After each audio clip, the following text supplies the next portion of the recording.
یہ مضامین کسی کے تراشیدہ اور من گھڑت نہیں ہیں، یہ الفاظ صحیح بخاری کے پڑھ رہا ہوں اور صحاح ستہ پوری متفق علیہ حدیث۔ اور فرمایا کہ وہ جو کامل لوگ ہوں گے وہ قیامت کے دن جب سارے فیصلے ہو چکے ہوں گے کھڑے ہو جائیں گے اور عرض کریں گے لِرَبِّهِمْ فِي إِخْوَانِهِمْ الَّذِينَ أُدْخِلُوا النَّارَ قَالَ يَقُولُونَ رَبَّنَا إِخْوَانُنَا، عرض کریں گے باری تعالیٰ یہ ہمارے ساتھی ہمارے بھائی ہیں، كَانُوا يُصَلُّونَ مَعَنَا، یہ ہمارے ساتھ نماز پڑھا کرتے تھے، ایک ہی صف میں کھڑے ہوتے تھے ہمارے ساتھ، ہمیں یاد ہے۔ مومن کہے گا، ولی کہے گا اللہ سے، جہاں نماز میں پڑھتا تھا میرے ساتھ یہ نماز پڑھتے تھے۔ وَيُصُومُونَ مَعَنَا، اور ہمارے ساتھ مل کے روزے رکھتے تھے رمضان کے۔ وَيَحُجُّونَ مَعَنَا، ہمارے ساتھ حج کرنے بھی گئے تھے اور جاتے تھے۔ آپ اندازہ کریں۔ اور صحیح بخاری کی دوسری روایت کے لفظ ہیں، کہیں گے یقولون ربنا اخواننا، اے ہمارے رب یہ ہمارے ساتھی اور ہمارے بھائی، کانوا یصلون معنا، ہمارے ساتھ نمازیں پڑھتے تھے، ویصومون معنا، ہمارے ساتھ روزے رکھتے تھے، ویعملون معنا، اور ہمارے ساتھ ہماری سنگت میں کئی نیک عمل کرتے تھے۔ ٹھیک ہے ان کے کئی گناہ بھی ہوں گے، ان کے کئی گناہ بھی ہوں گے، مگر ہمارے ساتھ نیک عمل کرنے والے لوگ تھے، اور یہ دوزخ میں ڈال دیے گئے، یہ دوزخ میں ڈال دیے گئے۔ اب کیا کریں؟ ان کو حکم ہوگا اب جائیں جنت میں، وہ عرض کریں گے باری تعالیٰ ہم نہیں جاتے جنت میں، ہم ادھر ہی کھڑے ہیں، کیا چاہتے ہو؟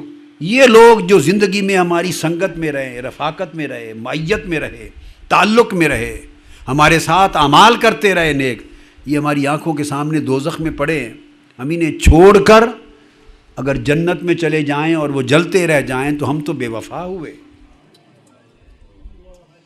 ہم جنت میں نہیں جاتے۔ تو اللہ پاک فرمائیں گے فَيَقُولُ اللَّهُ تعالیٰ، اللہ پاک فرمائیں گے اذهبوا فَمَنْ وَجَدْتُمْ فِي قَلْبِهِ مِثْقَالَ دِینَارٍ مِّنْ ایمان فَأَخْرِجُوهُ، اللہ پاک فرمائے گا اب ان ولیوں کو، اپنے دوستوں کو، ایک ایک کو فرمائے گا، اچھا اگر یہ تمہارے ساتھی ہیں دوزخ میں پڑے ہیں تو حکم ہوگا جاؤ ان میں سے جس جس کو آپ پہچانتے ہیں، اگر ایک دینار یا آدھے دینار کے برابر بھی ایمان ان کے اندر ہے، ذرہ برابر بھی، مثقال ذرۃ بھی فرمایا، ذرہ برابر بھی ایمان ان کے اندر ہے، جاؤ دوزخ سے نکال کے اپنے ساتھ جنت میں لے جاؤ۔ اب آگے حدیث پاک کے لفظ سنیے، آقا علیہ السلام نے فرمایا وَيُحَرِّمُ اللَّهُ صُوَرَهُمْ عَلَى النَّارِ، اور ادھر کیا ہوگا؟ ان سے فرمائے گا جاؤ جن کو پہچانتے ہو ان کو لے جاؤ جنت میں، اور ادھر اللہ پاک نے دوزخ کو پہلے سے حکم دے رکھا ہوگا، دوزخ کو پہلے سے حکم دے رکھا ہوگا کہ تم ان کے چہرے نہ جلانا، دوزخ کی آگ کو حکم دے رکھا ہوگا، اللہ نے دوزخ کی آگ پر حرام کر دیا ہوگا کہ وہ ان کی صورتوں کو، چہروں کو جلائیں۔ وَيُحَرِّمُ اللَّهُ صُوَرَهُمْ عَلَى النَّارِ، دوزخ کی آگ پر اللہ نے حرام کر دیا ہوگا کہ ان کے چہرے یا ان کی صورتوں کو جلا دیں۔ کیوں؟ اسے معلوم ہے کہ بالآخر میرے اولیاء نے مجھ سے لاڈ کرنا ہے، اور لاڈ میں، عاجزی میں، میرے بھروسے پر مجھ سے تکرار کرنا ہے اور عرض کرنا ہے کہ ہم نہیں جاتے جنت میں ان کو اگر ساتھ لے کے نہ جائیں، اور میں نے پھر ان کو شفاعت کے لیے بھیجنا ہے، جاؤ بھائی جن جن کو پہچانتے ہو لے جاؤ۔ اگر دوزخ ان کے چہروں کو جلا دے تو میرے محبوب بندوں کو پہچاننے میں دشواری پیش آئے گی، مشکل ہوگی۔ اب حدیث کے آگے لفظ سنیے، فَيَأْتُونَهُمْ، وہ جائیں گے دوزخ سے نکالنے کے لیے، to take them out of the hell, وہ جائیں گے وہ اولیاء، وَبَعْضُهُمْ قَدْ غَابَ فِي النَّارِ إِلَىٰ قَدَمِهِ، تو دیکھیں گے کہ بعضوں کو جو دوزخ میں جل رہے تھے، بعضوں کو دوزخ کی آگ صرف ان کے پاؤں تک آئی ہوگی، پورے جسم کو نہیں چھوا ہوگا، صرف پاؤں جل رہے ہوں گے۔ وَإِلَىٰ أَنصَافِ سَاقَيْهِ، بعضوں کی پنڈلی تک آئی ہوگی دوزخ کی آگ، اور اوپر کا جسم اللہ نے ان کا بچا لیا ہوگا۔ فَيُخْرِجُونَ مَنْ عَرَفُوا، جن جن کو وہ پہچانیں گے نکال کے ساتھ جنت میں لے جائیں گے۔ جن جن کو پہچانیں گے ساتھ لے کر جائیں گے۔ ثُمَّ يَعُودُونَ، ان کو دوزخ سے نکال کر جنت میں لے جا کے پھر پلٹ کے آئیں گے، پھر کھڑے ہو جائیں گے۔ باری تعالیٰ فرمائیں گے، یہ آقا علیہ السلام نے فرمایا نا کہ تم کیا جھگڑا کرتے ہو جو وہ کریں گے قیامت کے دن۔ یہ لاڈ ہے۔ ہر بندہ یہ کر سکتا ہے خدا کی بارگاہ میں؟ بولیے، کر سکتا ہے ہر بندہ؟ ایک بادشاہ ہو بہت بڑا، لوگ ڈرتے ہیں اس سے، اس کے نام سے ڈرتے ہیں، اس کے دربار میں ڈرتے ہوں، کسی کو بات کرنے کی جرأت اور ہمت نہ ہو، یہ دنیا کے بادشاہ کی عالم۔ اور اس کا بیٹا آ جائے، چھوٹا معصوم، 2 سال کا، 3 سال کا، 4 سال کا، 5 سال کا، 6 7 8 سال کا پیارا بیٹا آ جائے، بیٹی آ جائے، پوتا پوتی آ جائے، جن سے اس کو پیار ہے، نواسا نواسی آ جائے، جو اس کا محبوب ہے، لوگ اس سے بات کرنے کی جرأت نہیں کرتے، وہ دڑام اٹھ کے چھلانگ لگا کے اس کی گود میں بیٹھ جائے گا۔ گود میں نہیں بیٹھے گا، 2-3 سال کا بچہ ممکن ہے داڑھی بھی پکڑ لے، اس کا جبہ پکڑ لے گا، اس کے قلم اٹھا لے گا، سب کچھ کرے گا، یہ نہیں، اس کے کندھوں پر چڑھ جائے گا، جو اس کے جی میں آئے گا کرے گا، تو پھر وہ ڈرے گا؟ بادشاہ تو وہی ہے نا، بادشاہ تو جس سے پوری دنیا جس کے نام سے کانپ رہی ہے، مگر جب اس کے محبوب آ جاتے ہیں جن سے اس کی محبت ہے، پیار ہے، تو وہ اس کی کندھوں پر چڑھ جائے، کچھ کرے۔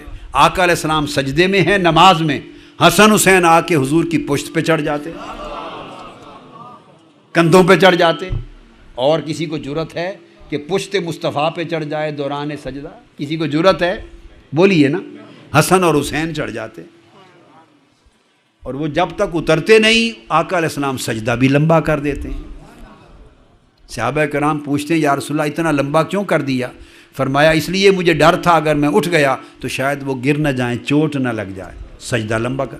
تو معاملے کا فرق آ جاتا ہے نا، جہاں رشتہ محبت ہوتا ہے وہاں معاملہ کچھ اور ہوتا ہے۔ پھر حسن حسین کو کندھے پر اٹھا کر، امام حسن کو، مجتبیٰ کو، حسین گلی میں جا رہے ہیں، آقا علیہ الصلوۃ والسلام گلی میں جا رہے ہیں،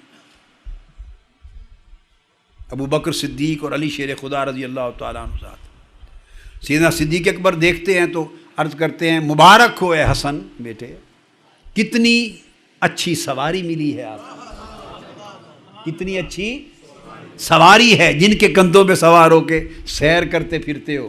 آقا علیہ السلام نے فرمایا ابو بکر سواری دیکھتے ہو، سوار نہیں دیکھتے؟ سوار کیسا اچھا۔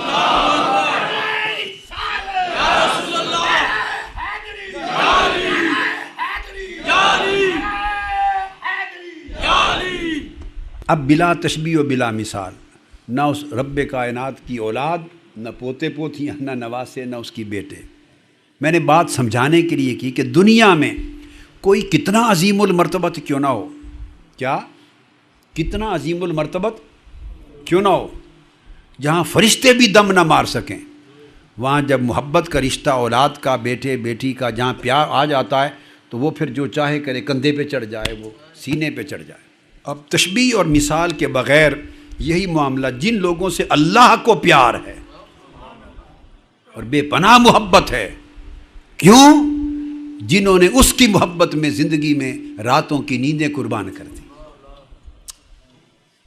اب هل جزاء الاحسان الا الاحسان، جنہوں نے اس کی خاطر زندگی بھر ایک لقمہ حرام کا یا مشکوک لقمہ نہ چکھا کہ مولا نے اجازت نہیں دی، جنہوں نے پوری زندگی رزق حلال پہ گزاری صرف اس لیے کہ محبوب راضی ہے، تقویٰ کیا، پرہیزگاری رکھی، عبادت گزاری رکھی، دل کو صاف کیا، جبین کو اللہ کے حضور سجدہ ریز کیا، عبادت کی، روزے رکھے، تلاوت کی، نیکی کی، لوگوں پر بھلائی کی، احسان کی، اچھی عادات اپنائیں، اچھے اخلاق اپنائے، پوری زندگی کو اعمال صالحہ، اخلاق حسنہ سے مزین کر لیا، ساری زندگی سنوار لی، عیش طرف چھوڑ دیے صرف اللہ کے لیے۔ تو جس نے بندہ ہو کر مولا کے لیے سب کچھ کیا، تو اس کا صلہ پھر جب اللہ دے گا محبت کا صلہ محبت میں، تو وہ صلے کا عالم کیا ہوگا؟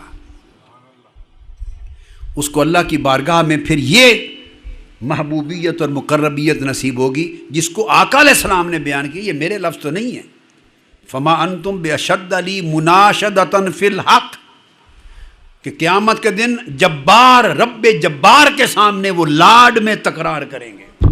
ان کی محبت ہی ہوگی، لاڈ کریں گے کہ باری تعالیٰ ہم جنت نہیں جاتے جب تک اپنے ساتھیوں کو لے کر نہ جائیں. تو ان کو لے جا کر واپس آ کے پھر کھڑے ہو جائیں گے. باری تعالیٰ پوچھیں گے اب کیوں کھڑے ہو گئے ہو، اب تو جاؤ.